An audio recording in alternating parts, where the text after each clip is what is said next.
Hello.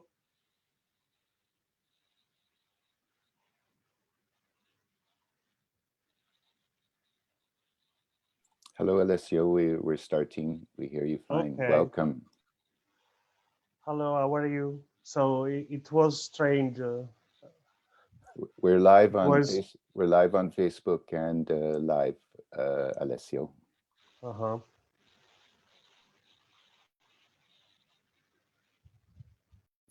So before I begin, I'll just ask all the panelists to please keep your mic and video off until you're speaking.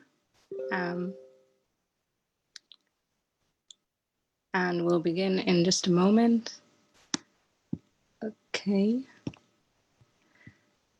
So hello and welcome everyone. Today we have a very special webinar as part of our continued activities for the ILPS Month of Solidarity with Kurdistan. I'm Yasmin Ahmed and I'll be your moderator this afternoon. Before we get started, I just want to share some technical points with you all. We have French and Spanish translation available today. You should see the interpretation button at the bottom of your Zoom screen next to the Q&A box. And in that, you can select either French or Spanish translation, and you can then stay in that channel for the duration of the webinar. I will give a moment for people to please select their language. And also if you want English, please select English so that you are in that channel. Thank you.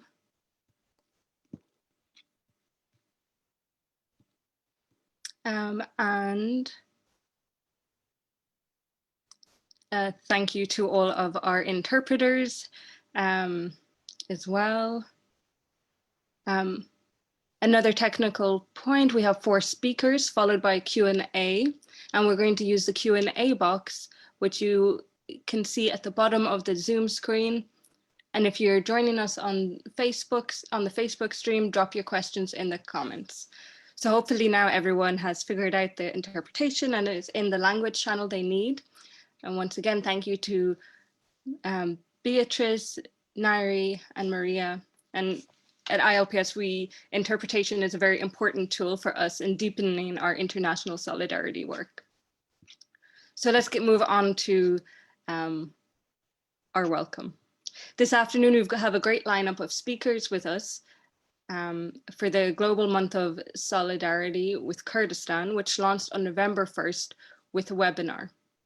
In that webinar, we learned the geopolitical situation of the region, the heightened fascism of Turkey, and the unjust incarceration of the Kurdish people's leader, Abdullah Öcalan, imprisoned for over 20 years. It was rich with information and insight to the Kurdish resistance and struggle for self-determination. And if you haven't already watched it, I'll drop the link here in the chat so you can catch up on that very important webinar. And today, ILPS Europe and its member organizations continue in the activities. We're focusing on strengthening solidarity with the Kurdish movement in Europe. And we've got 4 speakers on our panel today. Nilüfer Koç of the Kurdish National Congress, Serda Demir of the Federation of Workers from Turkey, Oz Karahan of the Union of Cypriots, and Vian, an internationalist solidarity activist. Before we launch into our guest speakers, we have a word of welcome from the ILPS Europe Vice Regional Chair, Alessio Arena of Fronte Popolare in Italy. Alessio, I hand over to you. Hello, everyone. So thank you, Yasmin. As Vice Chair for Europe of the International League of People's Struggle, I welcome you to our webinar on the Kurdish question, part of a month of solidarity and internationalist action organized at a global level. The difficult conditions imposed by the coronavirus pandemic require us once again to use the online appointment formula. If On one side, this makes us feel the weight of the forced distancing. On the other side, it allows us to consolidate ties over long distances, involving in our reflection people who are physically distant but united by the same passion and the same commitment. Spread over territories now part of different states such as Turkey, Iran, Iraq, and Syria, the Kurdish people have been able over time to preserve and increase the tools to organize their national feeling. Their political organizations have theorized responses that fuel the debate around the world. The perspective of democratic confederalism is discussed and analyzed everywhere. Questions are asked, passions are moved. At the same time, the political organization of the Kurdish left are active on geographically neighboring but differentiated scenarios. I will mention only two of them here. The one within the borders of the Turkish state, where the issue today is the fight against Erdogan's reactionary and fascist Islamism and the construction of class unity with the Turkish workers.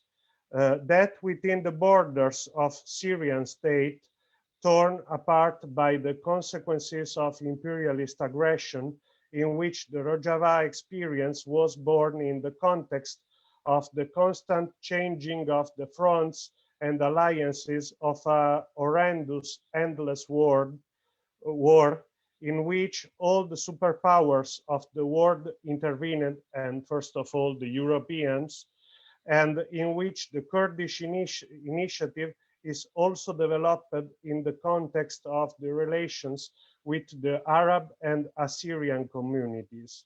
Our reflection today, inspired by the ideals of solidarity and closeness between peoples, will also serve to clarify all that. I thank the speakers and listeners for their participation. Thank you. Thank you for that welcome, Alessio. Now we'll start with our main program. Our first speaker is Nilüfer Koç, spokesperson of the International Commission of the Kurdistan National Conference. Nilüfer Koç, born in northern Kurdistan, is a member of the Executive Council and spokesperson for the Commission of Foreign Relations of the Kurdistan National Congress. She moved to Germany in 1976 as a child of Kurdish migrant workers. And her current primary political focus is the improvement of national dialogue amongst political parties and civil society organizations in Kurdistan. And in addition to promoting unity efforts, Koç is active in the international arena, raising awareness to the right of self-determination for the Kurdish people as a means to protecting ethnic and religious aspects of Kurdistan. She is keenly interested and engaged in the active and autonomous participation of women in all fields of society and politics. And she has conducted intensive research on the definition of femicide and is part of the effort in recognizing femicide, similar to genocide, as a crime against humanity in international law. Today, Koç will speak about the Turkish fascism under Erdogan on a local, national, and global level. Over to you, Nilüfer. Thank you.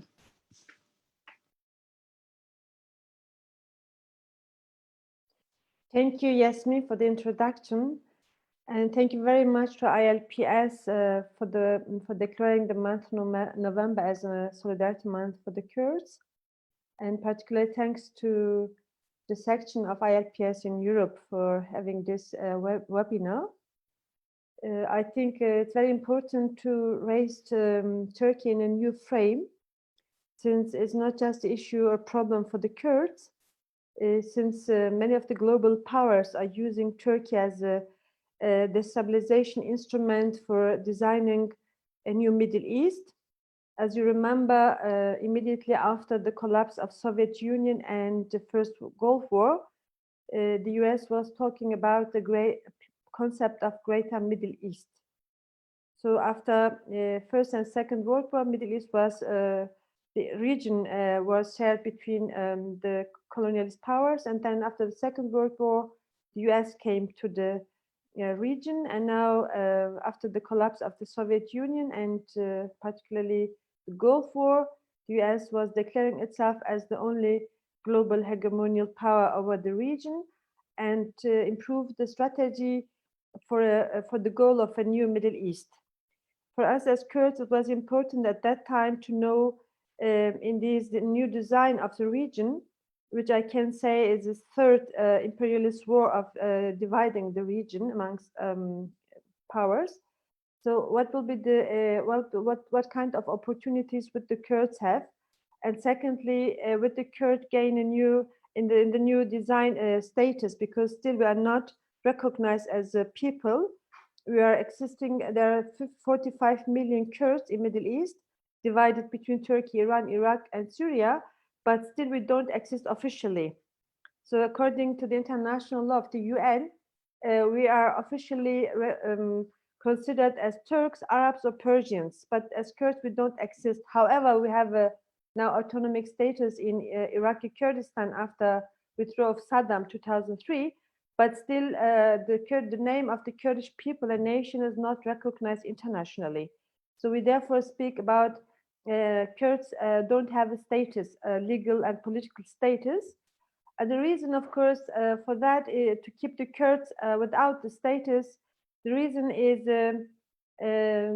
one side keeping the national states of Turkey, Iran, Iraq, in Syria as the key players, as the allies, particularly Turkey, which became 52 as a NATO member.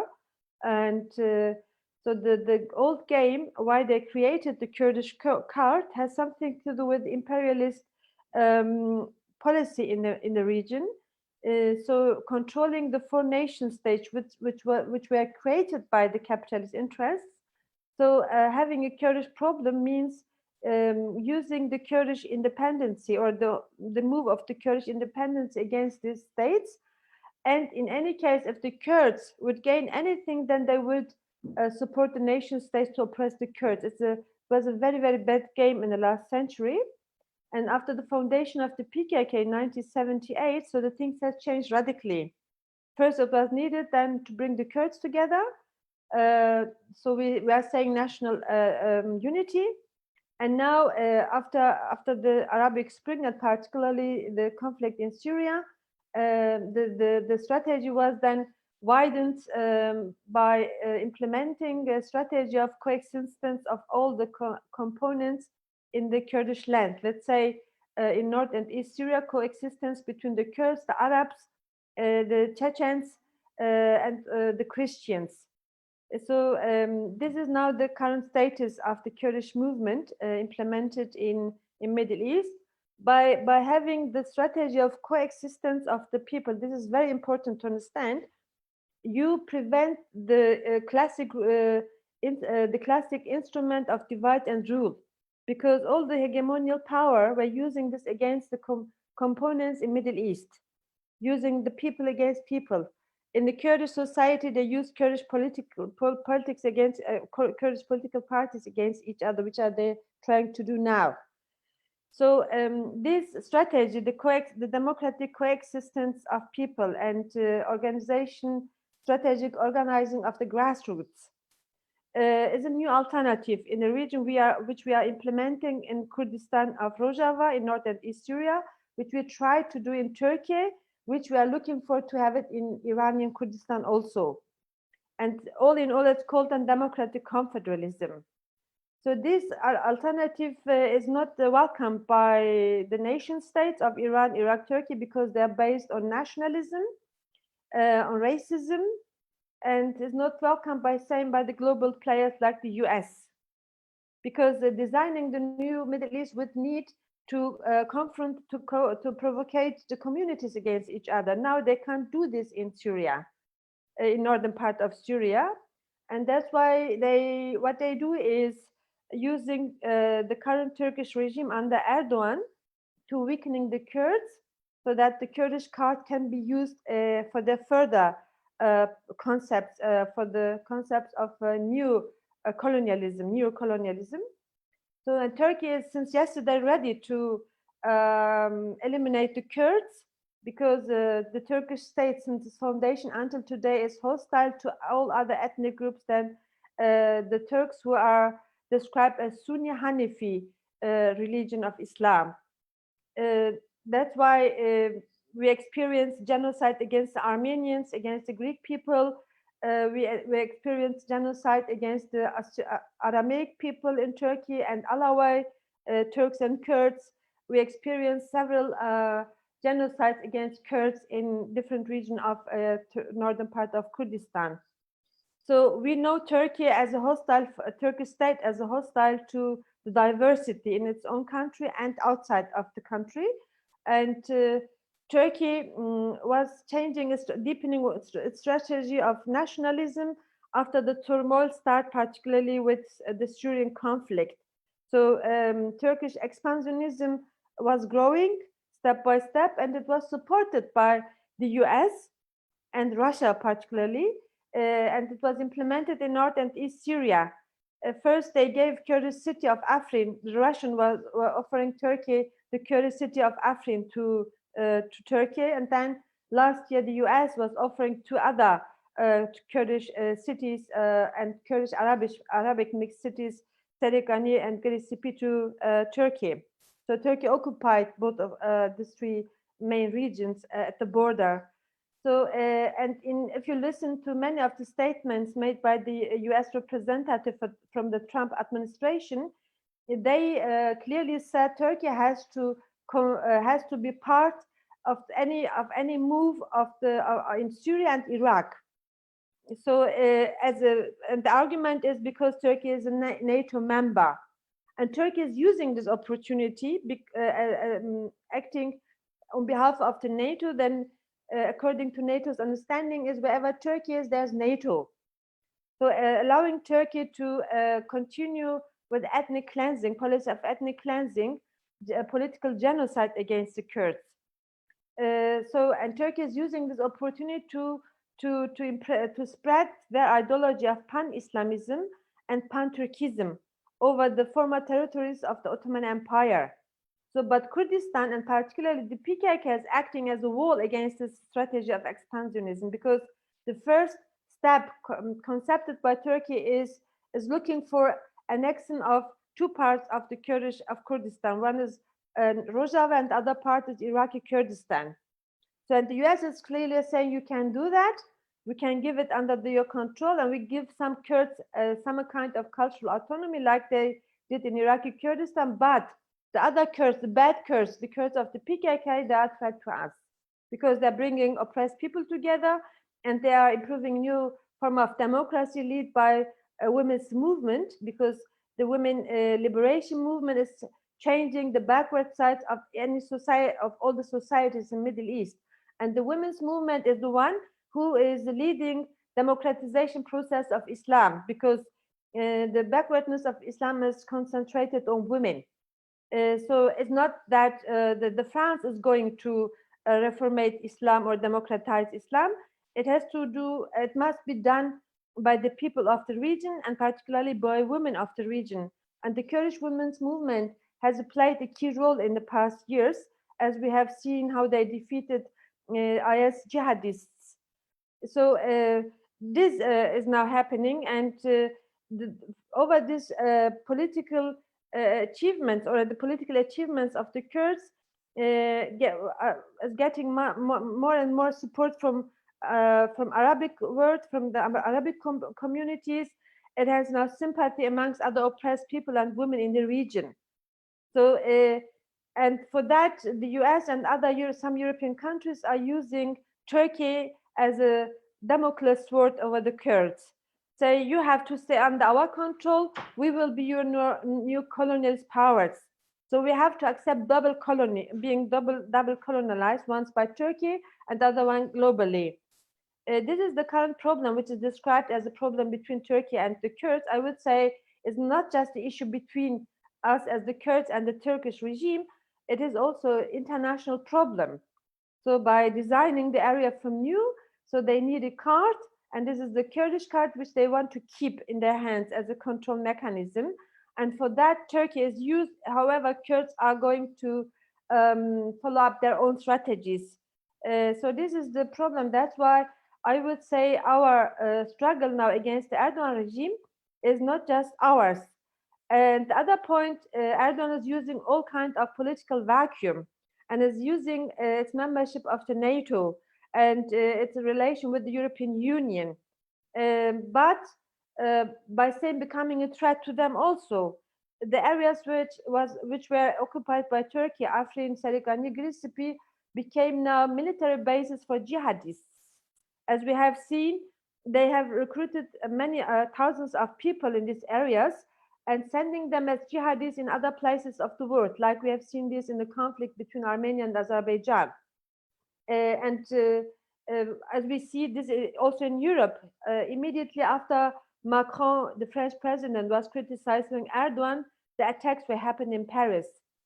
And then after the criticism of Austrian Prime Minister on Erdogan, problems are happening, problems followed in Vienna, the attacks of some jihadists. So Erdogan has now control over thousands of mosques in Europe amongst the Turkish diaspora and other Muslimic diasporas. And Erdogan has the jihadists in his hand, which he can use as a threatening instrument to any of the states who are going to criticize Turkey. Now, European states are talking, particularly France, started a new effort in which they banned the Turkish Grey Wolf, the Turkish fascists. And Germany, the Green Party and the Left Party are now talking to follow French example. And I think many other European countries will follow this. So you see, whenever the Europeans still do believe Turkey is the old one, but we said no. The turmoil in Middle East and the political vacuum is used by the current Turkish regime because they say we have better opportunities to design the region according to our interests, since the region was ruled over 700 years by the Ottomans. So the Turkish regime has archived about all the structures, the cultures, the religion of the region. And they say we have the benefit. Why should we share this with the Europeans? Why can't we be the sub-imperialist state in the region in Middle East? So the only obstacle which they are facing are the Kurds. And of course, there are many other groups in Turkish, the left revolutionary movement. But it's not enough just to having criticizing Turkey or acting revolutionary forms. We need to bring awareness amongst the people in Turkey, since nationalism is used very harsh by Turkish regime, and the center of Turkish nationalism is based on anti-Kurdish, but then it has to include now anti-Christianity, anti-Armenian now, anti-Alawite, anti-women. So it's pan-Islamism. It's becoming a threat to all the components of Turkey. And we do believe if we can come together with the Kurds, the revolutionary, the progressive forces of Turkey, and the women, this is the right opportunity to overcome the Erdogan regime, because militarization means a huge amount of money. The budget of the state is invested in militarization. So it's weakening the economic power of the state, and the poverty in Turkey is growing. And we do believe this was the right time to say the time has come.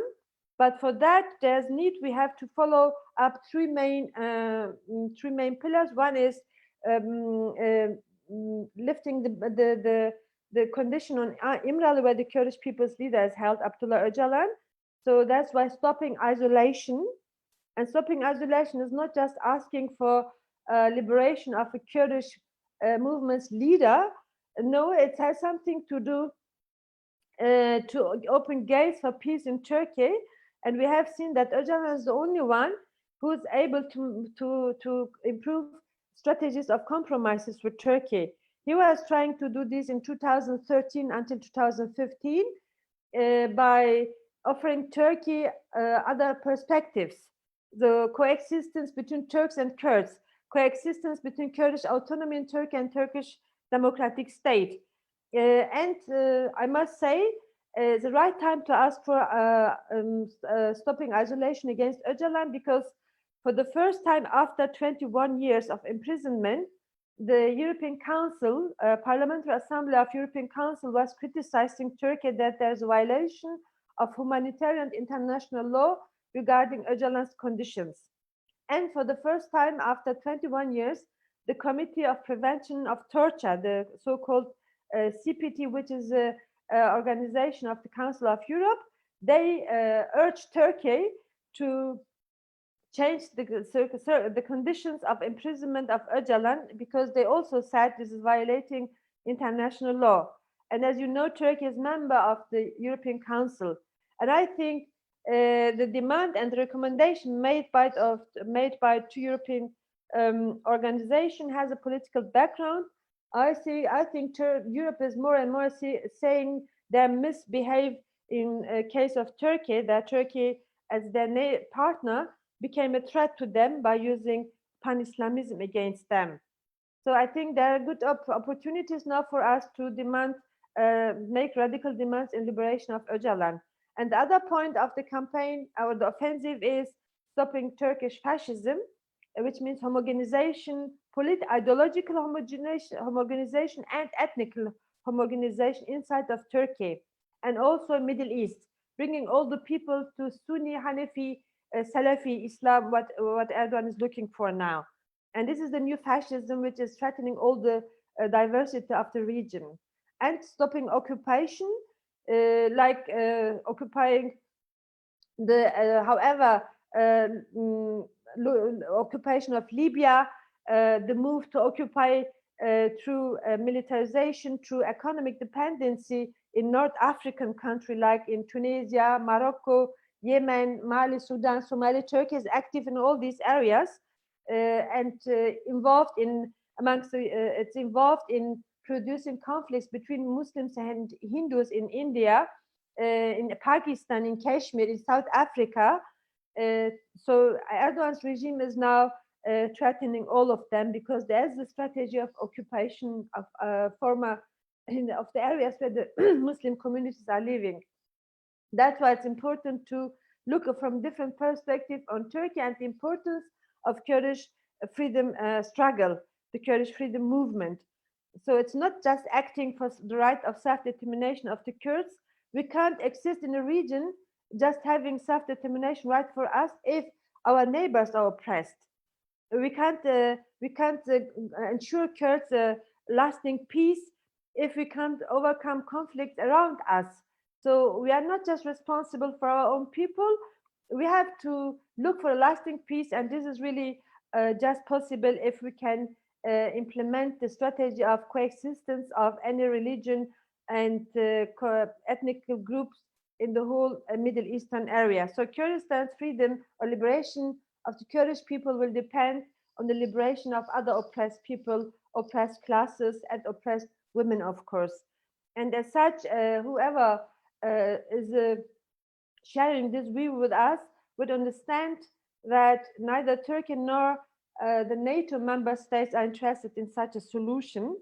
And defeating Erdogan's regime would mean getting influence on the changing of NATO strategy, which is called under the American leadership as a strategy for a greater Middle East.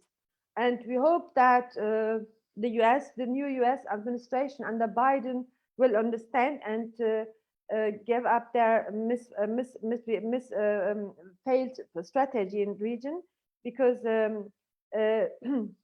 we have seen this in Syria. The US is intervening everything in the region.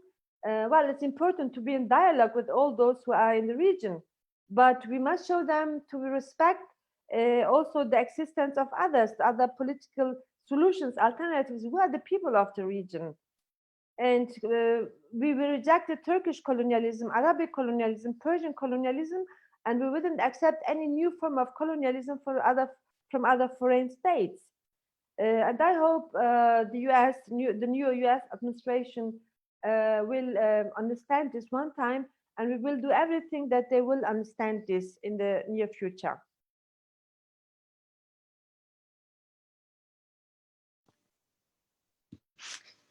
Thank you, Niloufar, for that very informative historical lesson on the Kurdish people's struggle analysis of Turkey's current geopolitical stance. Indeed, the Kurdish struggle for liberation is completely entwined with other struggles of oppressed people in the region and around the world. And just a reminder for those of you who have joined in the last few minutes, we have Spanish and French interpretation available. You can find it in the menu at the bottom of the Zoom box, and also questions and answers will be at the end of the session. You can drop your questions already in the questions and answers box, or if you're watching on Facebook, in the comment box.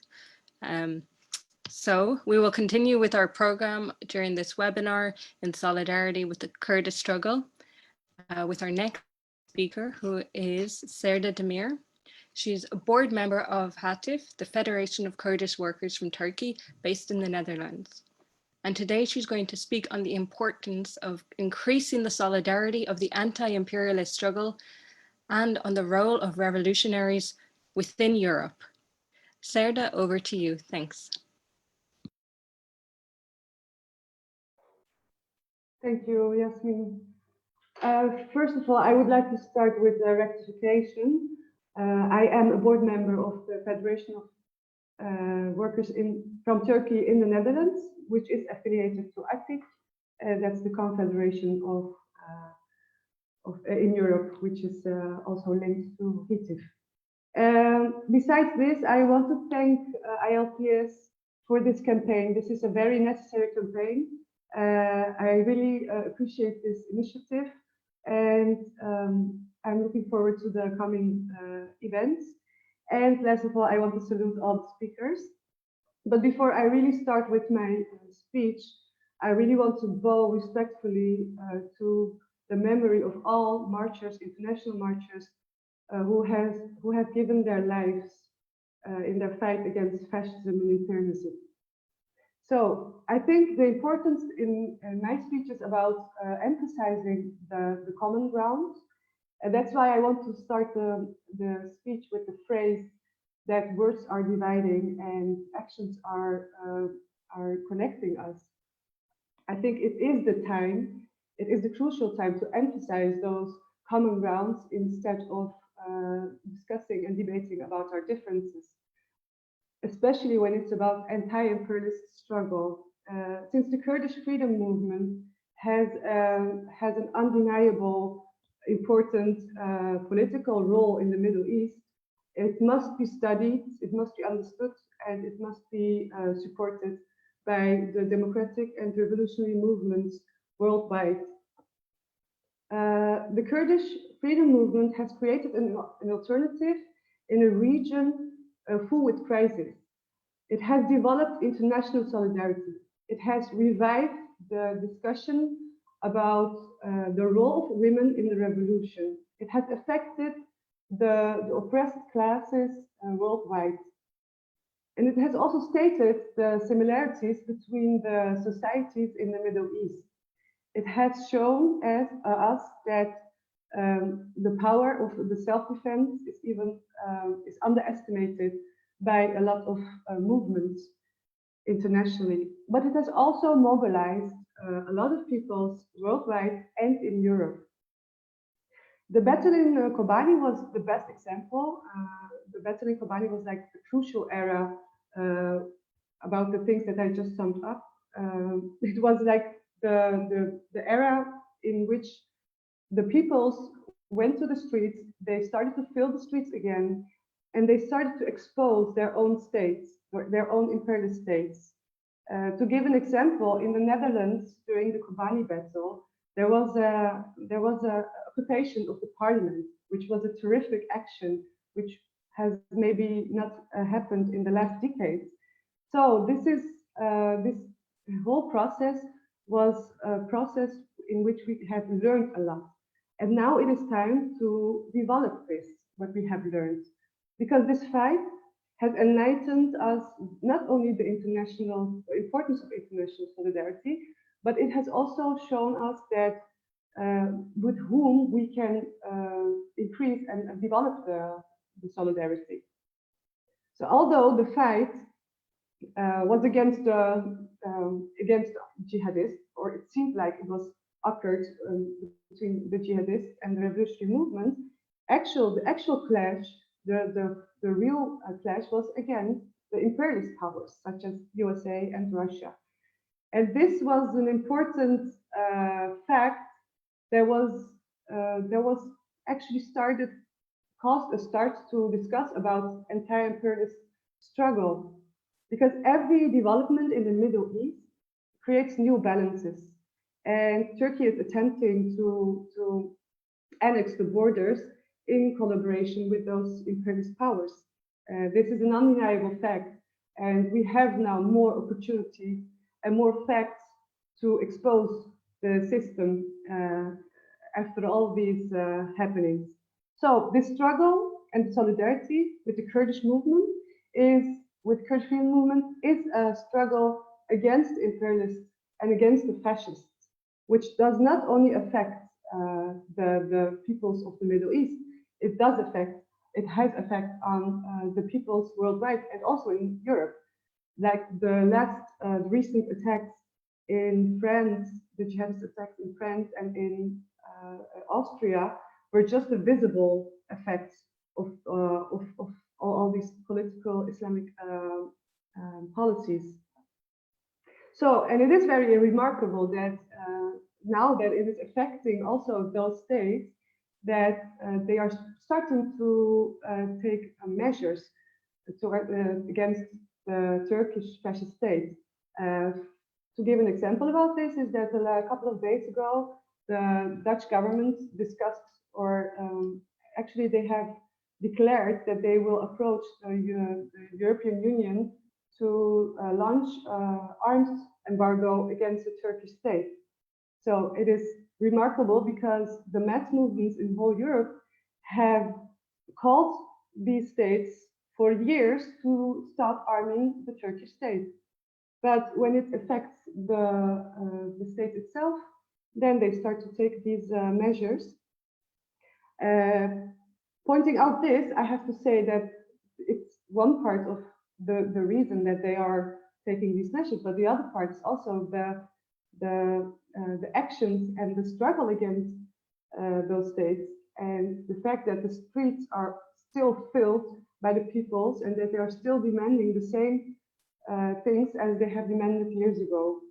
So the dream of Erdogan, of the AKP and MHP fascism, to create a new Ottoman Empire is causing like an expansion, and together with the expansion, it creates like the crisis between those imperialist powers, because this power or this dream to become an emperor of Erdogan is a threat for the peoples, for all the peoples in the Middle East. But for the imperialist powers, it's more a question about how to control or how to be a part of it. And in this sense, we have a lot of duties, we have a lot of tasks as anti-imperialist, anti-fascist revolutionaries, and especially to bring this all together in the common struggle against imperialism and fascism. The fascist attacks are intensified. It's on a very high level. And in this picture, in this image, it is essential to bring those powers together. The revolutionaries, the Democrats should bring those powers together to bear this process collectively. I think it is up to the revolutions in Turkey as well to create to create a connection to bring those dynamics together. The dynamics within the working class in Turkey. To give an example about this is the fact that the last couple of weeks there are huge actions of the mine workers in Turkey, and I think it's important to bring those two dynamics together.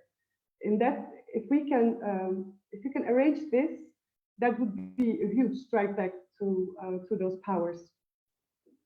And another important fact is that the imperialist powers have always attempted to detract the Kurdish freedom movement from its revolutionary line. But the Kurdish movement is aware of this fact. They are aware of the policies they are trying to implement. And the current plight with the KDP in South Kurdistan is a very clear example of this. So it's an example that the imperialist powers try to push the Kurdish freedom movement to a collaborationist line, but that they do not succeed. So they are increasing their way of attacks and their methods in this sense. Which is, by the way, I would like to start to put something in brackets, that there are a lot of leftist movements who have a lot of misleading discussions about this. I don't want to go too deep in this sense, but I think it is important to mention that those freedom movements, with those leftist movements, have to be evaluated or be analyzed reanalyze their observation or the approach to the fact that the Kurdish movement is collaborating with imperialist powers. And they have to see the fact that the Kurdish movement had just a tactical involvement with imperialist powers. And it is important to talk and discuss about this, since this will create a barrier, a wall to increase or develop the international solidarity. So the fact that that the imperialist powers are still trying to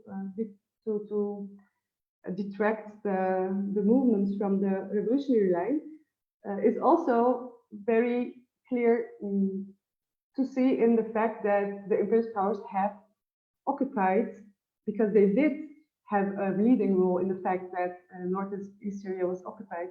I'm talking about Afrin, Serikani, Grispi. So for the ones who are discussing or still debating about the fact that the Kurds are collaborating, I am very curious about how would they explain the fact that that those regions have been occupied by the imperialist powers. So the fact to be involved in the international solidarity, to develop this, you have to understand this part as well. And I think it was until now maybe a crucial debate which should be repeated in a constructive way, and which can lead to a new path of more or stronger in the international solidarity. Because the imperialist collaboration with the Turkish state is to weaken the Kurds. That's a fact that is not deniable. And they do want to weaken it because the Kurdish movement have started an alternative, a democratic administration in the middle of the Middle East, which is a threat for all of these powers. So to summarize it was a bracket, but I have made it longer than I wanted. But to summarize it, against the status quo, we have to see the objective conditions, and we cannot ignore those conditions. It is important especially for the leftists in Turkey, but also worldwide, to reanalyze this truth. Well, as I said in the beginning, I would like to we have to search for or seek for the common futures instead of the differences. And there is now, the conditions are very, very good for us to start with action unities and to bring an anti-imperialist character to it and an anti-imperialist unity. In that case, we have to see also that this is in interest of the peoples of the world, of oppressed peoples of the world. It's in their advantage. So in this case, if we won't take a part in this, then maybe we could discuss about, do we really want a change or not? Are we really concentrating the system or not? Because the class struggle is a versatile struggle. It's a versatile fight. And right now in Turkey, in Kurdistan, the major contradiction is the Kurdish question. And if this is a fact that we cannot deny, how can we not be a part of it? And then I'm not talking about being supportive, but really being a part of it. And with this fact, we have to see that that we have to not only be solidar, but we have to create solidar groups in every field of it, and we have to create the conditions to develop the united struggle and to develop the fight which we are continuing side by side. I will try to summarize now. I will try to finish. The revolutions must take place in the ranks against this dominant nation chauvinism, and against racism and against political Islam. So the unignorable burning flame of the Kurdish movement can bring the forces together, can bring the forces who can change, who can bring the change together. And it is on us to connect those struggles together. It is on us to expose the imperialist system around this problem. So to be very concrete about this, I think that we are not the ones who have the duty to ask the NATO to ban Turkey as a member. That's not our task as an anti-imperialist. It's on us. It's up to us to emphasize, to call that it is the NATO who creates all these problems. It is the NATO who are the enemies of the peoples in the Middle East. That is our task as an anti-imperialist, and it is our task to make the self-defense forces worldwide of the oppressed people more visible. That's our task. We would not make choices between the representatives of the imperialist powers. That's not our task. So what our task is to break the walls, and then I'm talking about like real walls, like the walls in Kurdistan, the walls in Palestine, the walls in Mexico. It is up to us to break those walls, and for this we have to gather, we have to bring those powers together. And last of all, I want to say that Rojava is a place that taught us a lot. But I think that the most important part is that the fact people with different nationalities, with different identities, with different backgrounds, have died together on those lands. So the question is, if people can die together, why could people who have different backgrounds in Europe not struggle together or not fill the streets together? And I think the answer, or the main discussion in this point, is being aware or having the consciousness of the anti-imperialist line, and to have the consciousness about the fact that it is those countries, the state of those countries where we are living in, who are causing the problems, who are the enemies, and to just point out the jihadist effects would be very misleading. I think it's enough for now. Thank you very much. Thank you very much, Serda, for that very inspiring words on what we need in the anti-imperialist movement. The points about connecting the Kurdish struggle with the worker struggle in Turkey. And also what I've heard from both speakers so far is that there is an increase in the inter-imperialist powers conflict. We see France and other countries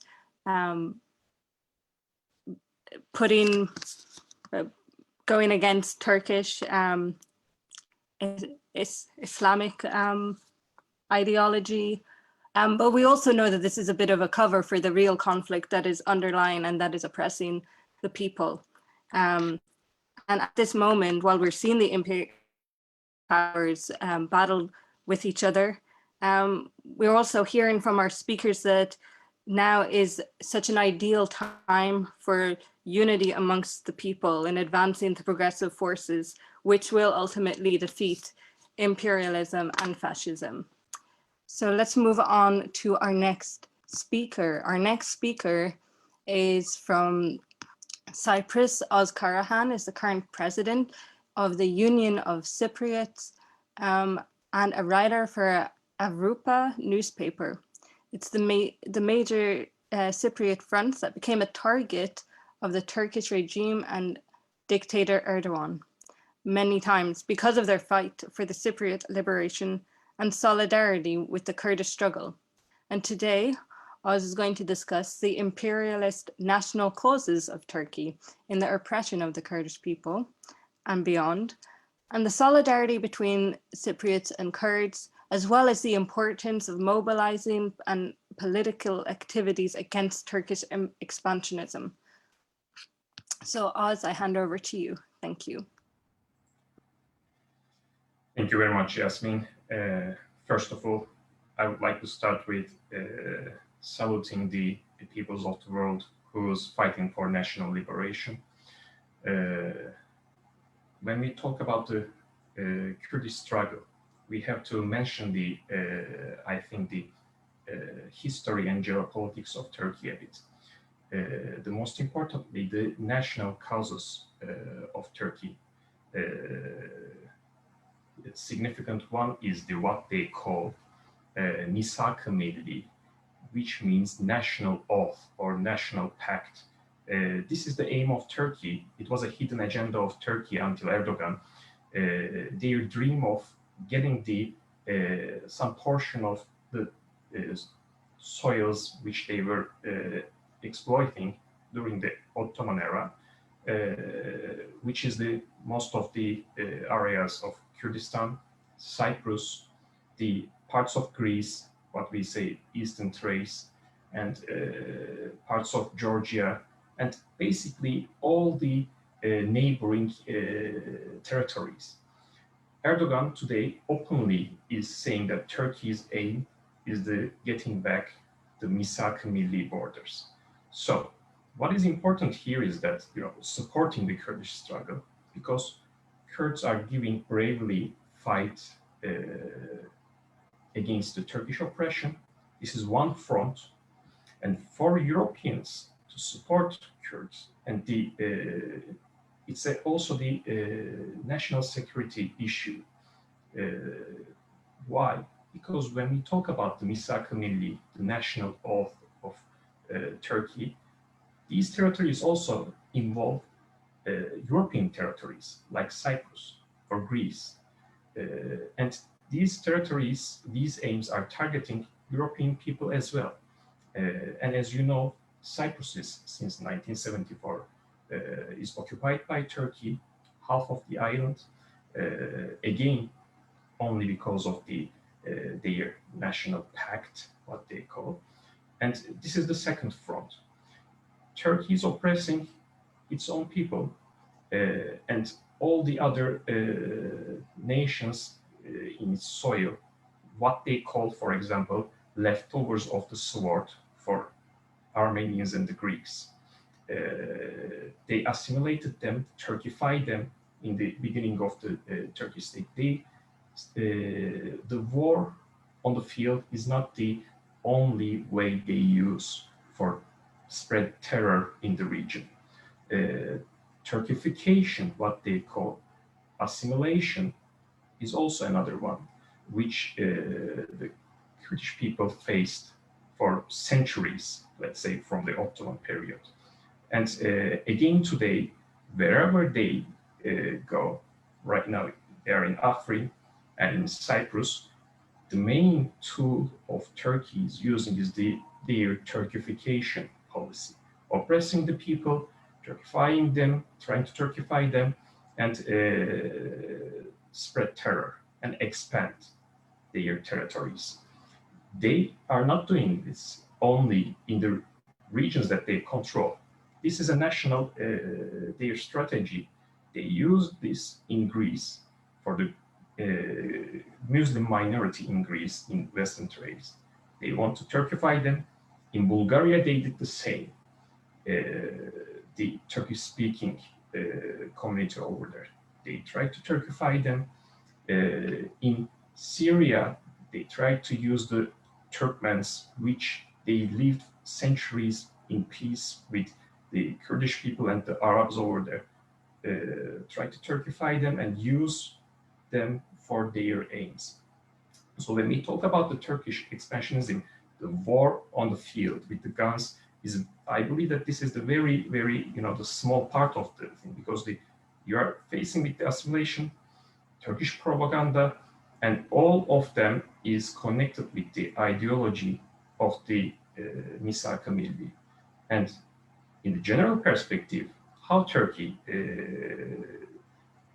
finds allies for this, recently we can see that, the creation of the bizarre political unions, the state unions, like in 2009, they started an organization called Turkic Council, which was made from the Turkic states, they say, like Kazakhstan, Azerbaijan, Kyrgyzstan, Turkmenistan, and one European state, very bizarre, Hungary. And if you follow the things that what Turkey does right now, the activities in Afrin, whenever they start these activities, this Turkic Council supports the Turkey's activities, including the Hungary, the European state. Right now, what's happening between Armenia and Azerbaijan, when they start directly, this Turkey, not only in the field, but also starting to create international alliances to spread its agenda. Right now, it's not hidden anymore, to expand its territories. And this is the things that we have to focus, because, like I say, this is not only the issue of Kurdish people. For anti-imperialists, this is an anti-imperialist issue, anti-imperialist mission. But also for the Europe, when we talk about European solidarity, this is a security issue. Turkey's expansionism and the activities is a security issue. That is why the European solidarity is very critical. We can see that solidarity, of course, because of the historical and the today's context between the Cypriots and the Kurdish people, always, because of the, of course, we are talking Turkish imperialism is everywhere, spreading around. We are talking about assimilation, but two territories, big territories, are occupied by Turkey right now. Currently, is Kurdistan and Cyprus, and in the both territories, the strategy of Turkish state is almost the same. That is why there is a one union between the Cypriots, especially Turkish-speaking Cypriots, because after the occupation in 1974, Turkish-speaking Cypriots forced to move in the areas that Turkey controlled, and in those areas, since 1974, they are facing cultural, economical, and social oppression, a bloodless genocide, and a very brutal version of Turkification. but the solidarity between this European and the Kurdish struggle, it's always alive in Cyprus. The latest incident, which take the world's attention, both media and international organizations, happened in 2018. Our newspaper, back then the name was Africa, right now it's Avrupa newspaper. When the first Afrin occupation, when Turkey started the first Afrin occupation in 2018, in January 21st, we made a headline. And that headline was another occupation from Turkey. And the same day, Erdogan had a live stream meeting in Turkey. And in that meeting, in that live TV meeting, he openly ordered the illegal settlers who's living illegally in the occupied territories, illegal Turkish settlers, to attack our newspaper. And the next day, 22nd of January 2018, thousands of illegal settlers made a massacre attempt to our newspaper. And this was only because of our solidarity between Kurdish people and their struggle. Why this is important, what we say?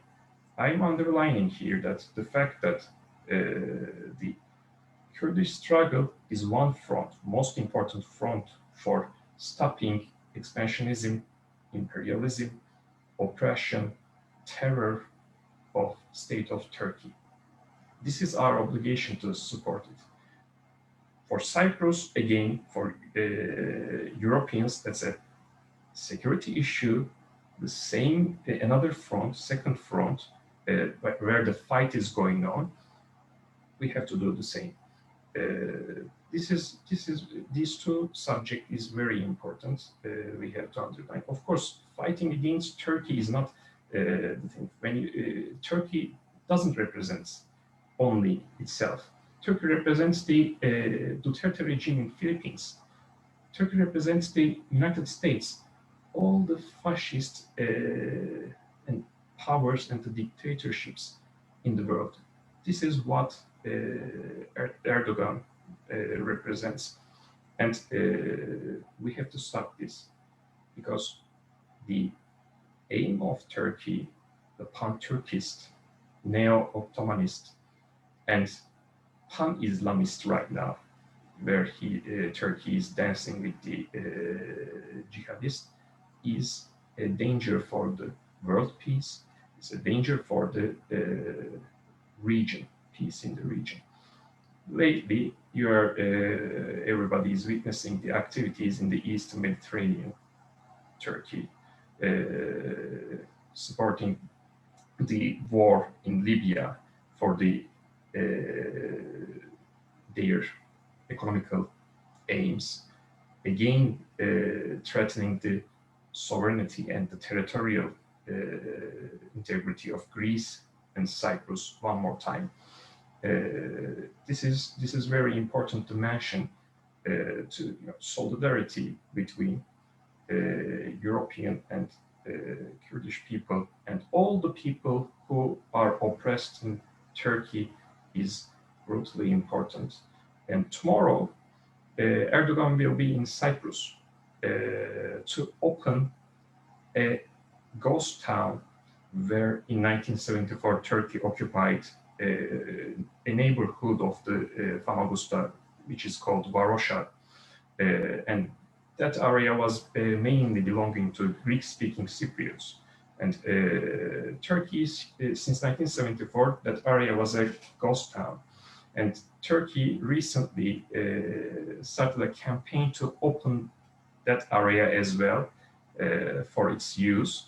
And tomorrow, Erdogan will be in Cyprus with the head of the Grey Wolf political party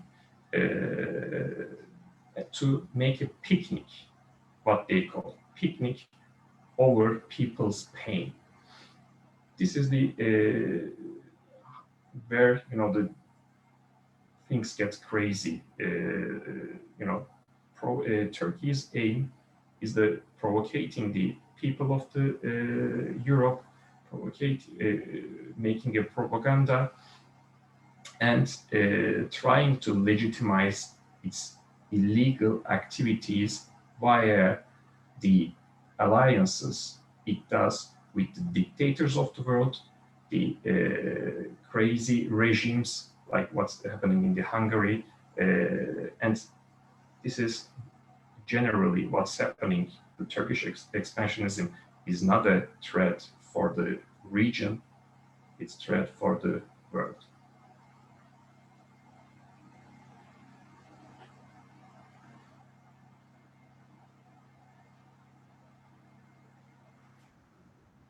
Thank you very much, Oz, for that very interesting and again insightful intervention by you. Indeed, we're at a very interesting time. What we're seeing, all of this fascism that is occurring in different ways in different regions. We'll move on to our final speaker. We're a bit over time, but no worries. We're having some great discussions here. So our final speaker for today's program is Vian. And Vian spent a year in Rojava working in ecological project and doing media work, and is now organizing in the UK as an internationalist within the Kurdish women's movement and a solidarity activist in the Kurdistan Solidarity Network. Today, she's going to be talking about her experiences as an internationalist in Rojava and the solidarity work that she is involved with in the UK, which seeks not only to support Kurdistan, but also to bring the principles and analysis of the Kurdish freedom movement to political activism in the UK. So over to you, Vian. Thank you. Thank you. Hi, everyone, and thanks so much for having me. And thanks for all the speakers who've contributed so far. I feel like the previous speakers gave a really rich overview of why solidarity is necessary. And I'll try to talk a little bit more about what internationalist solidarity with Kurdistan looks like through my experience, which is as an internationalist, both in Rojava and now back in the UK, working with solidarity networks here.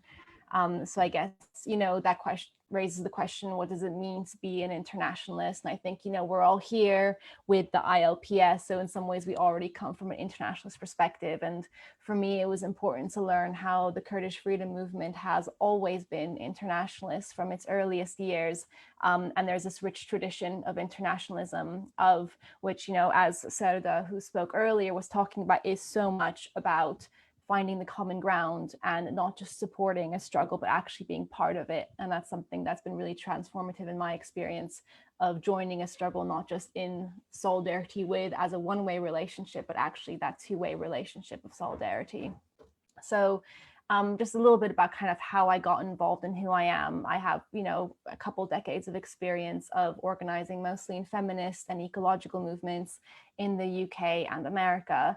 And I've mostly come from like an anti-capitalist and anarchist perspective. So you had that really systematic analysis of linking together ecological destruction with capitalism, with the state, with patriarchy.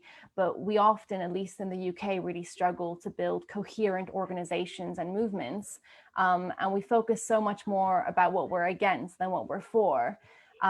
Which I found is very different in the Kurdish freedom movement, where there's actually a huge focus on what we're trying to build up. And that's part of the power of it as well.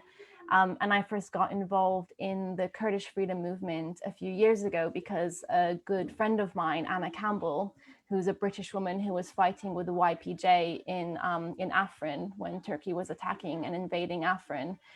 She fell martyr, so she was killed by a Turkish airstrike. And that for me was a really big wake-up call of really questioning, is the organizing that we're doing, here in the UK and Europe, powerful enough, deep enough, coordinated enough, ambitious enough, and hopeful enough to actually make a difference, and actually to in some ways like live up to the memory of Anna and the thousands of others who have fallen in the struggle against fascism and for freedom and justice. So with that, I felt really compelled to go to Rojava and to, on some level, continue the struggle that Anna was making before she was killed, and also to answer some questions that a lot of us do have here in the UK about, well, how do we make our struggles better? How can we take inspiration from one of the most powerful movements that we have in the world right now in terms of revolutionary perspective? So I went to Rojava and I spent a year there doing, as Yasmin said, some ecological work and working in a press center. But a lot of what I was doing was learning. And that was both through like more structured educational sort of seminars, spanning months and months and months, and also working with the women's movement and really learning through the practice of the movement in terms of how to embody a revolutionary politics and how to build up a new kind of society and a new kind of paradigm. And most of the internationalists from Europe, in Rojava, we always joke, like, we come to Rojava thinking that we're going to help, but actually we definitely learn more and bring back more and take more of the experience in some ways than we're giving. And so then it becomes our responsibility to, when we return to our home countries, to then continue to work in that internationalist perspective and actually to do the solidarity work. So what that looks like for the UK, and it varies from different countries, but in the UK, it means that I both work, quite closely with the Kurdish diaspora and the Kurdish movement in the UK, but we also work in solidarity networks. So with the Kurdistan Solidarity Network, we do try to support, the many struggles that Kurdish people and the Kurdish freedom movement are facing from multiple, aggressors, particularly the Turkish state.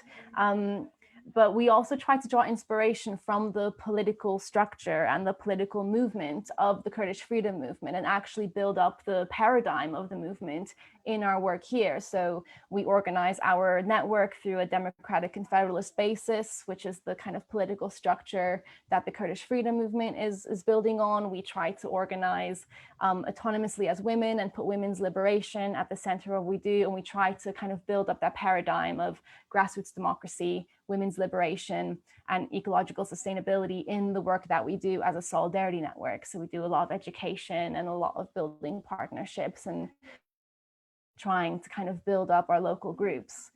And that's absolutely necessary because the Kurdish freedom movement, particularly as exists in Rojava, but also as it exists in Bakur, in the bit of the Turkish borders. Also, ISIS sleeper cells, huge economic challenges due to sanctions, the crisis of Syrian economy, closure of aid crossings, and of course, the continued imprisonment and isolation of Abdullah Öcalan. So by facing all these threats, that the least we can do is to stand with them and to, whether it's raising money or protesting, occupying, trying to spark, that is just absolutely crucial to sort of keep that with the people who are on the absolutely front lines of fighting fascism. So another very important aspect, though, is not just, again, doing this solidarity with Kurdistan, but also trying to build up the political paradigm in the UK. So that means bringing, again, the principles of organizing from the Kurdish freedom movement into the work that we're doing in the UK. And that involves, organizing women and developing a democratic interpretation of the history of the British Isles, because we really struggle, I think, in the UK to understand and envision how we can build up solidarity and how we can build up a revolutionary perspective in the UK, which is such a globally imperialist force politically and economically. So that's a big challenge that we have here that we're trying to work through in order to overcome that paralysis of, but we can't do anything because we're part of the problem, but really seeing ourselves as that thread of resistance within the UK. So just because we're a bit behind on time, I'll try to wrap up quite quickly.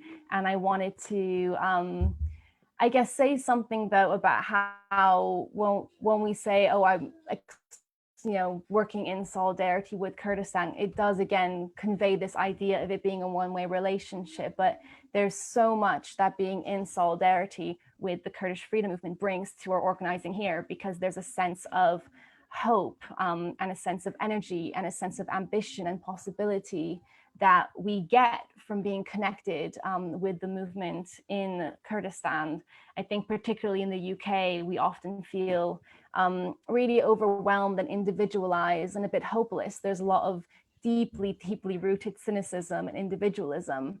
And by being able to build connections with the friends in Kurdistan who are struggling, we are able to become stronger, to become more ambitious, and to just feel the energy of the movement in Kurdistan, of the women's movement, organizing across Rojava and all of Kurdistan, and really tap into a huge, huge history and culture of resistance that we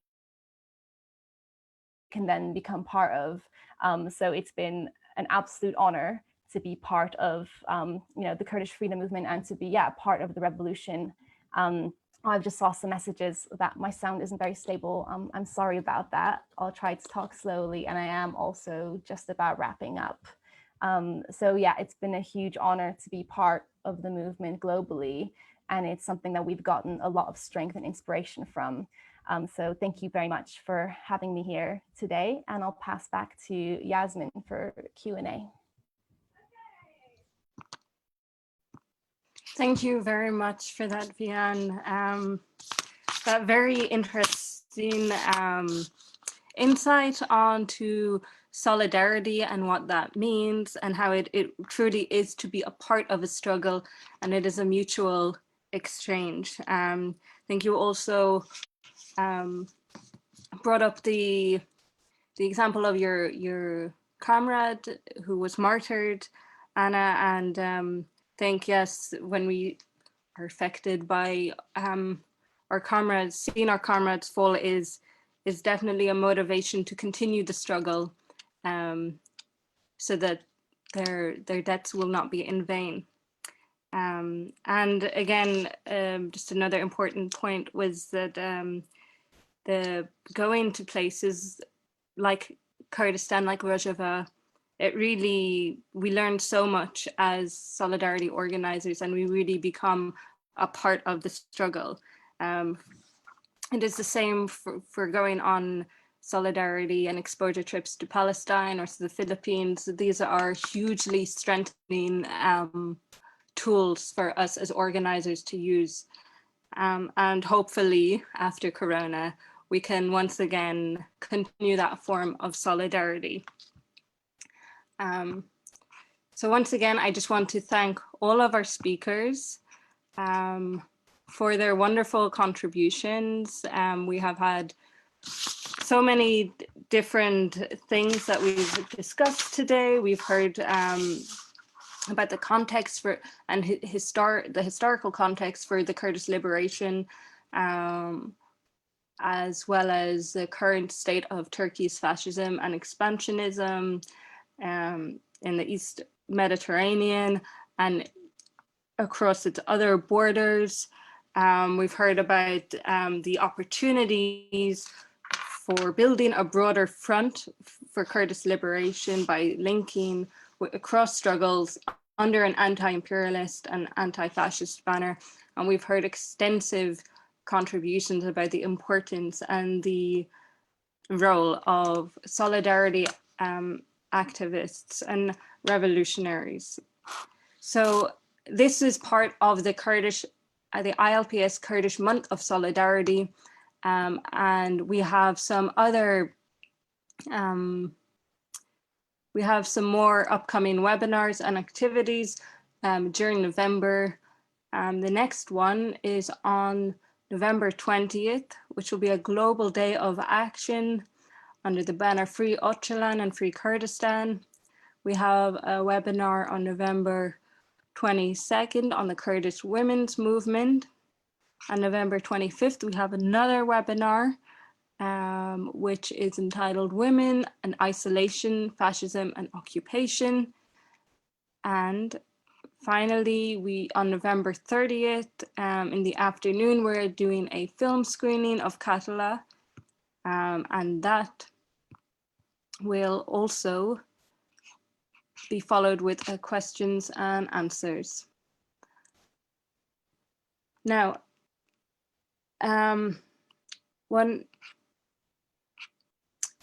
we are now moving on to our questions and answers section. Once again, would like to remind you, if you are on Zoom, you can use the questions and answers box. And if you are on Facebook, you can use the comment box. So we have some questions that have come in already. And the first question I will open up with, I will put this to all of the panelists. How will a solution of Kurdish, how will a solution to the Kurdish question affect the region? Anyone who would like to step in first for that? How will a solution to the Kurdish question affect the rest of the region? Nilofer, thank you.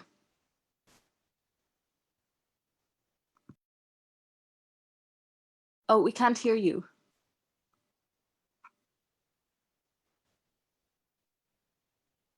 No, try again.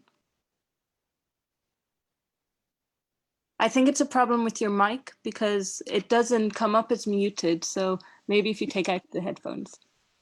Can you hear me now? Yeah. Perfect. Okay. Well, I said the first two questions has something together. I will respond both together. The one, how will a solution of Kurdish question affect the Middle Eastern region? And then what important role will Öcalan play not only on Kurdish question, but also other questions in the region? In my speech, I tried to explain that there is a global concept for the region of Middle East, which was brought to the agenda in the 90s by the US, called the Greater Middle Eastern Project, which is seeking to divide the current areas, let's say dividing Syria in 5 pieces and dividing Iraq in 3 pieces, which they start already 2003 and continuing. And these dividing of the areas offer them opportunities to use the components against each other. So then you can, if you divide Syria in 5 parts, then you can use the Sunni Arabs against the Alawi Arabs in Syria, and then you can use the Kurds against the Arabs and the Christians against the Kurds or against Arabs. So this will offer them opportunities to control the area. And the same is now happening in Iraqi Kurdistan. So using the Kurds and the central government of Iraq against each other as a permanent policy in the last 20 years.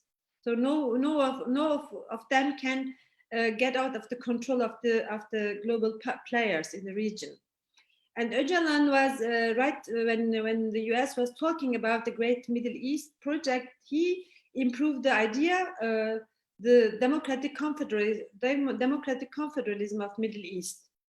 So which means concretely, democratic autonomy for Kurdistan North means Turkish occupied part, and democracy Turkey. So liberation of Kurdistan needs democratization of each nation state. So let's say democratic autonomy for the Kurds in Iran needs to democratize Iranian theocracy. The same is for Syria, but in Syria it's implemented so far. Democratic autonomy for all the people in North and East Syria, and democracy for Damascus, making democratic changes in Damascus. This model, because Kurdistan has a very strategic location, so it was a misfortune in the past of the Kurds. They have seen this as a problem, being divided amongst 4 states, but now Öcalan changed this to an opportunity. Said, well, there's a symbiotic relation between the solution of the Kurdish problem and democracy, because the anti-democratic character of each of these nation states is the implementation of genocide and ethnic cleansing and changing of demographies in Kurdistan and in the areas of other components. So, but because the Kurds are well organized and mobilized people, so the Kurds can lead such a process. And offering other components, oppressed opponents, the opportunities to look for their right of self-determination in the frame of democratic autonomy. So that means alternative to Greater Middle East is the democratic confederalism of Middle East. And this idea was given to us from Öcalan. He from 1999 until today, he wrote several books and to give Kurds a lot of proposals, ideas, strategic ideas, how to act in a turmoil in the center of a war in Middle East. So he's playing a key role first by giving examples of strategies like the third way, which means you focus on grassroots democracy. You organize the people as according to their diversity, to their identities, ethnical or language or religious identities, and keep them all together in a form of coordination, administration of coordination. So which is implemented already in North and East Syria, and they could survive. However, many of the powers attacked the region in the last 10 years, but this model survived because it was accepted by the Arabs and Kurds and Christians. It could survive. So there's you can implement a revolutionary alternative even in the very harsh time of war, as we have seen in North Syria. And our fortune was that we had a leader like Öcalan. And the other point, which is now very on the agenda of the European politics, the issue of Islam and Islamophobia. And in this, Öcalan was in 2010 suggesting us having a democratic congress, the Congress of Democratic Islam, which means democratization and reformation of Islam. And in these, we had some conferences in Diyarbakir, in a Kurdish city in Turkey, occupied by Turkey. So there is a need to change the societies to the women's movement. That means social democracy, democratizing the society, which are very patriarchal, male-dominated. So Islam is pro-male, pro-man.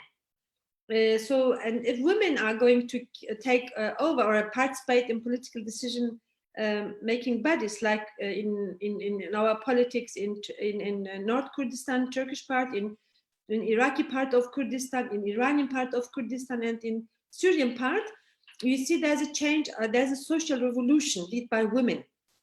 So this is important for internal peace, a peace of the society. And we see the women as the proletariat of the century. So they are the dynamic of a social revolution. And so this is needed for the Arabs, this is needed for the Kurds, and for the Turks, and for the Persians and other components. Even for the Orthodox Christians in the region, they are really also male-dominated, very patriarchal. And I think the role which Öcalan played was giving us long time before the turmoil started to be prepared. Otherwise, we wouldn't be able to defeat the Islamic State and other jihadist groups, because long before he was saying, well, the imperialist powers will use the weak point of the societies, which is based on the backward sides of one religion, which needs really to be reformated. And we see this today. Erdogan is using this religion as a covering part of pan-Turkism. And Öcalan's role is here key because like Lenin was important for the 20th century and Marx for the 19th century, Öcalan had this importance for the Kurdish people and for the people of the region. So he was giving us the suggestions we should create a strategic alliance with the Arabs, because Arabs were also, like the Kurds, victims after the Second World War. So changing all the things, all the disadvantages to advantages. So the Kurdish card, or the Kurdish question, can be used as a tool of democracy. And I would say for the campaign in Europe, if you're asking for free Kurdistan, I would say democratic Middle East, free Kurdistan, because there's a symbiotic relation. Kurdistan can't be free when you don't have democracy in Middle East, when you overcome the nation states, which are based on sexism, nationalism, and religiousness. So I would say democratic Middle East, free Kurdistan, and free Öcalan. Thank you for that, Nilüfer. We'll move on to another question. Now, I have another question here, which I think is quite relevant, because we have it's a very important issue, and it spreads in many different countries.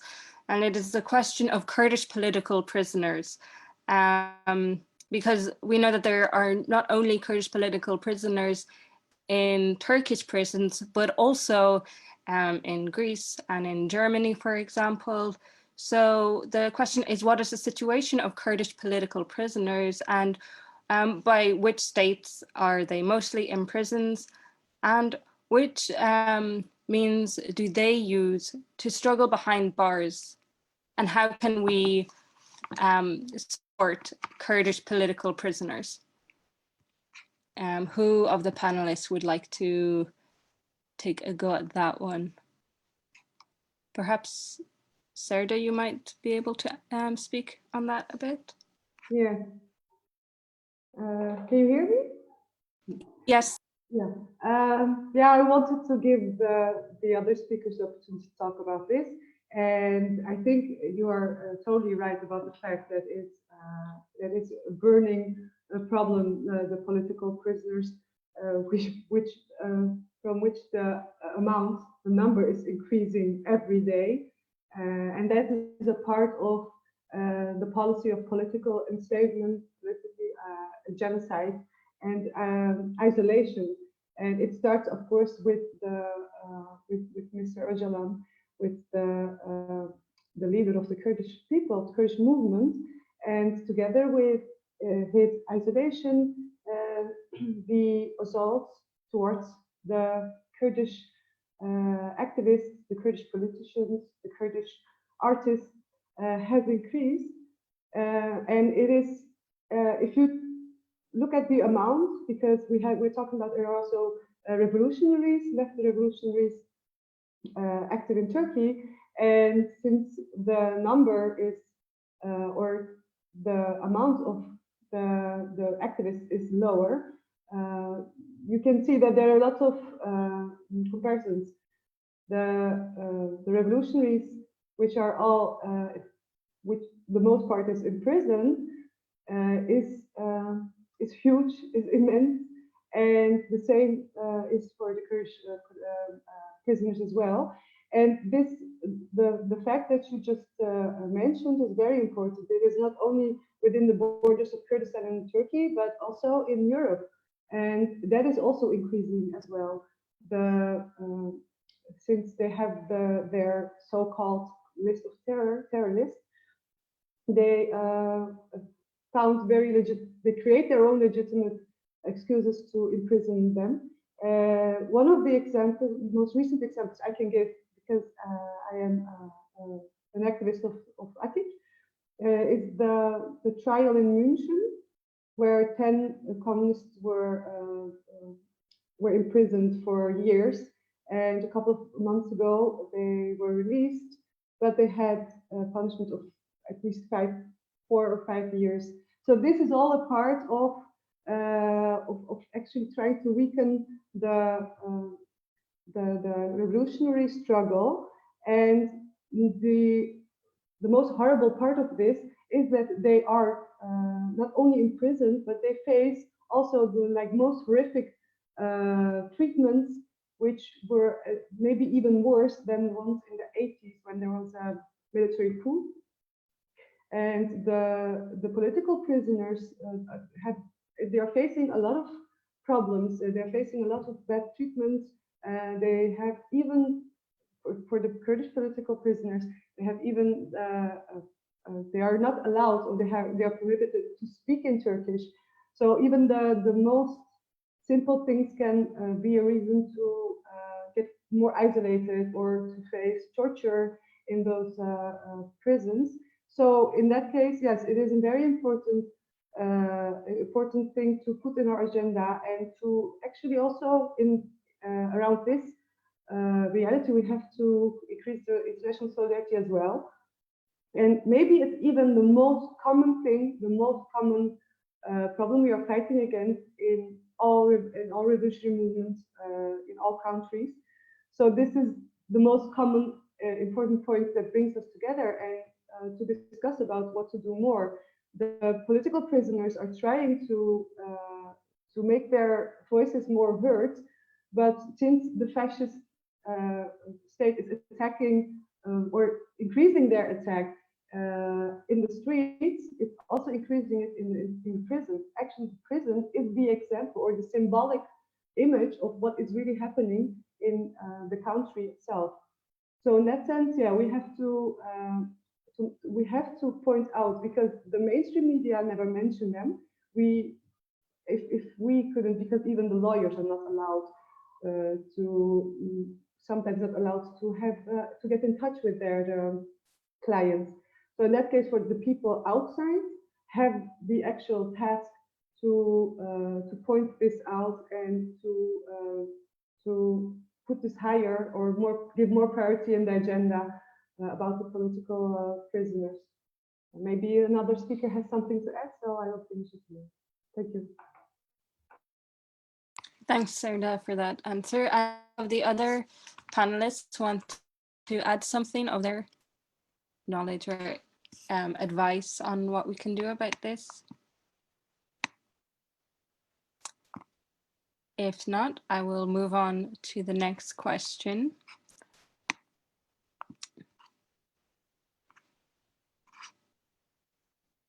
Okay. We have a question from Canada, and the question is, what kind of support someone can provide from Canada? And I want to open this up because perhaps one of our attendees who is involved with solidarity work would maybe like to share some of their tactics and solidarity practices in answer to this question, in how solidarity work could look like from someone in Canada. Any of the panelists? Yes? Nilüfer, thank you. I'm sorry, I'm speaking too much, but in Canada, we recently important campaign stopping this arms selling to Turkey, particularly the technological part of the drones, which was provided by Canadian company. And after the war between Armenia and Azerbaijan, they stopped to send the drones to Turkey because Turkey was giving them to Azerbaijan. They were used against Armenians. But before, there were several initiatives in Canada and Toronto, particularly. Many groups were active in this. And I think what can be done in whole Europe, even in Canada and Australia, is asking for the lifting of the ban against the PKK. So Turkey, whenever is in a weak point, is using the existence of PKK as a pretext.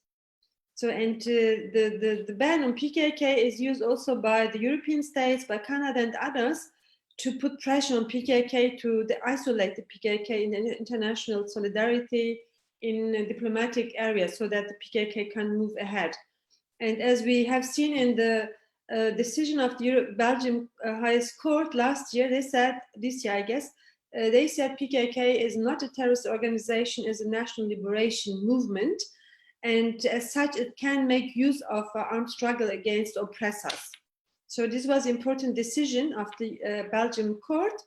And I think asking, lifting the ban on PKK, removing PKK from the list of terrorist organizations will be a very vital contribution in Europe, in Canada, and everywhere. So this is a threat to the Kurds, this existing ban and list of terrorist organizations, criminalization of a liberation movement.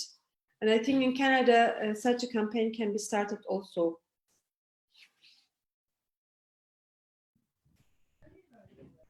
Thank you, and go ahead, Vian. Thanks. And I would just quickly add that, you know, whatever you are already involved in, whether it's a union or a feminist group or a parent teachers association or a neighborhood group, you know, bring Kurdistan and Kurdish solidarity into that. You can organize, you know, speaker events, you can organize fundraisers. And I think, you know, something doesn't have to be solely for the purpose of solidarity with Kurdistan, to actually bring those perspectives into it, because that's how we build a movement, is we reach into all the different spheres in which we're active. Thanks, Vian. Anybody else? I would just like to add to it that going back to our last question about political prisoners, I believe this is always such an important topic because it is the prisoners who are confronting fascism and imperialism every day. And they very much lead us in struggle. And also it can connect to other struggles, such as the struggle for abolition and things like that. Kurdish prisoners and Palestinian prisoners and all political prisoners should be campaigned for, and their struggle should be uplifted. And I think that it's such an important topic to fight on. We had a question come in from one of our attendees asking about if they have any comrades in Vienna, and I'm going to suggest that we just connect you with some of our panelists, and they can maybe answer you directly and connect you with some people in Vienna. I'll move on to another question. Turkey has made huge leaps in the research and development and production of most recent military hardware and is now a big arms supplier. We have watched the effects of this in recent wars instigated by Turkey and Azerbaijan against Armenians. Turkish weaponry tilted the result of this war in favor of Azeris. Every day we are seeing how Turkish economy is in tatters, but yet Turkey is occupying several regions, training and arming jihadists, creating a sphere of influence in as far as the Uyghur region, and has created a web of influence within European countries by using Turkish origin people living within European borders. What is Europe doing against this? So I guess the question is, what are the European powers doing against the Turkish expansionism and its militarization of the region?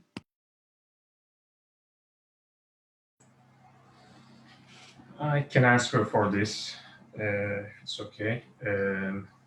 Turkey's activities, like in the question, while the Turkish economy is shrinking and people are suffering in Turkey, Turkey is increasing the military budget and the development of the defense industry, and seems like they're not gonna stop.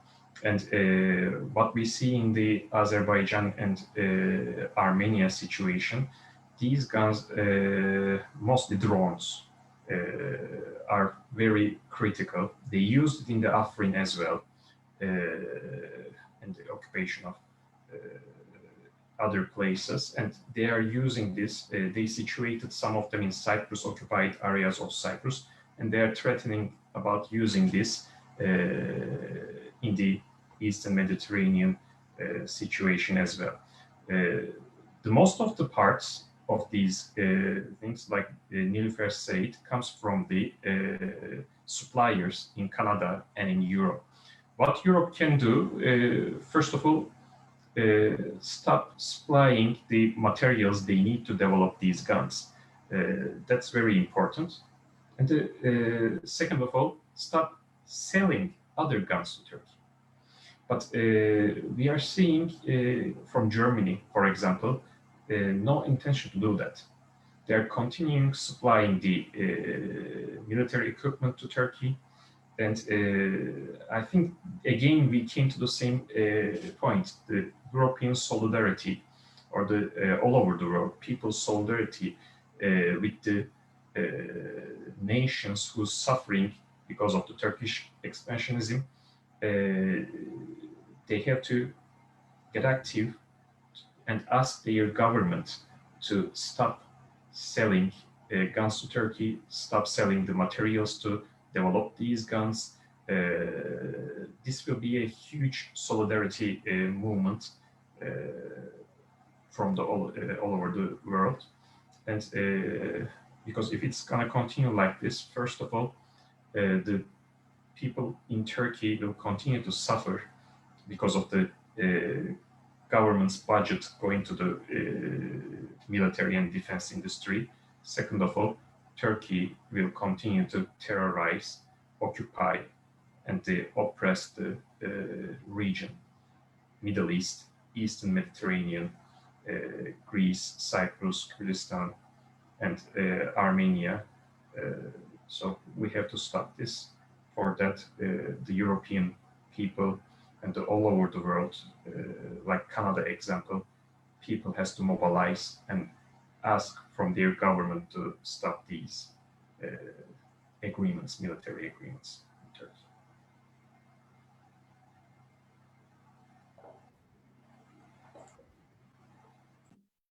Yasmin? Go ahead, Serdar.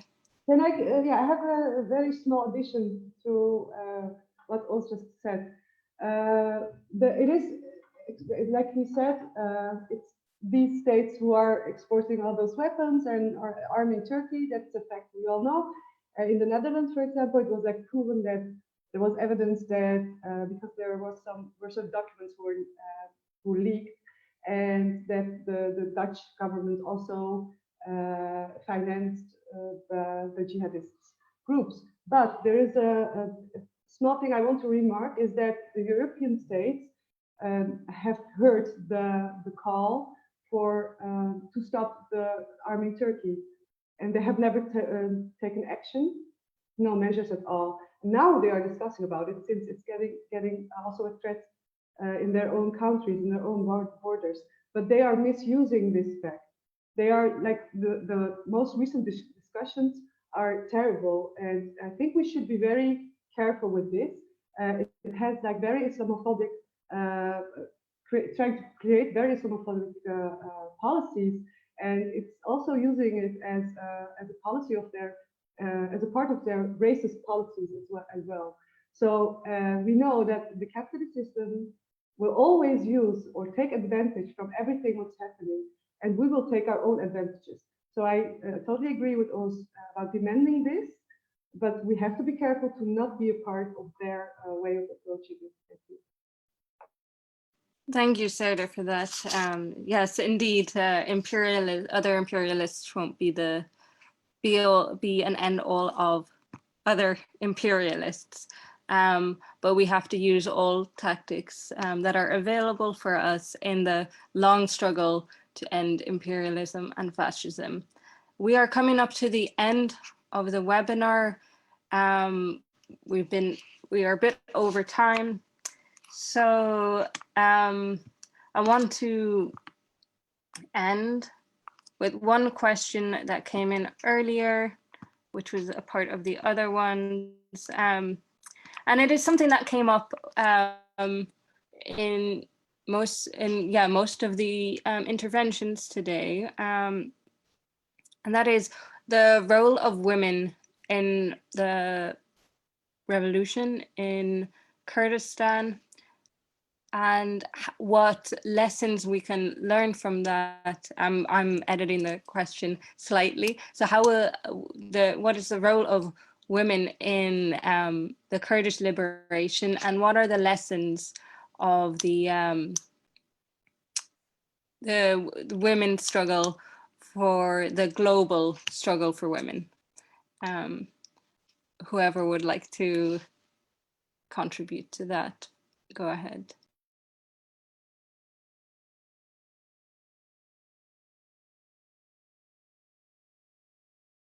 I would suggest that Vian can respond to the question, since she has seen the women in Rojava. And has taken the lessons back.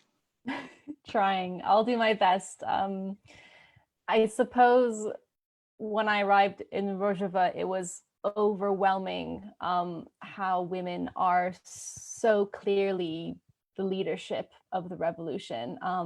Whether it's young women in leadership positions in the municipal structures in the cities, or the older grandmothers, you know, at the heart of the community organizing and like leading the protests against the Turkish invasion and throwing rocks at Turkish tanks, whether it's the women of the YPJ on the front lines of the fight. It was really inspiring and just so powerful. And I think that understanding of women as the political leadership, the cultural leadership and the ideological leadership of the movement, of the ones who hold hope and hold care and hold life in the struggle, and through our self-defense actually defend the values that we're fighting for, makes a really big difference. And of course that's underpinned, the basis of that is the ideological understanding of the connection between patriarchy and capitalism and fascism and the state and ecological destruction. But how that sort of theoretical understanding has come to life in the day-to-day leadership and hope of Kurdish women, I think is something really extraordinary and something that we should all pay attention to and take leadership from, and learn more about, and yeah, bring home to our organizing wherever we are and whatever we're organizing around.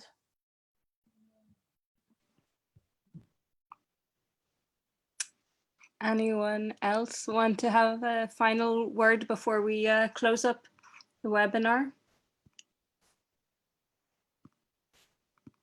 Okay, thank you for that, Vian. And I think yes, we have so many lessons to take from how women's liberation is practiced in the Kurdish struggle, because I think throughout history, women have always been at the front of revolutions and uprisings wherever they've happened, in Russia, in the north of Ireland, in the occupied 6 counties, in Palestine and in Kurdistan. Like women are always on the front lines. And I think how that has been practiced has brought it to another level in Kurdistan. So once again, we're going to close up the webinar now.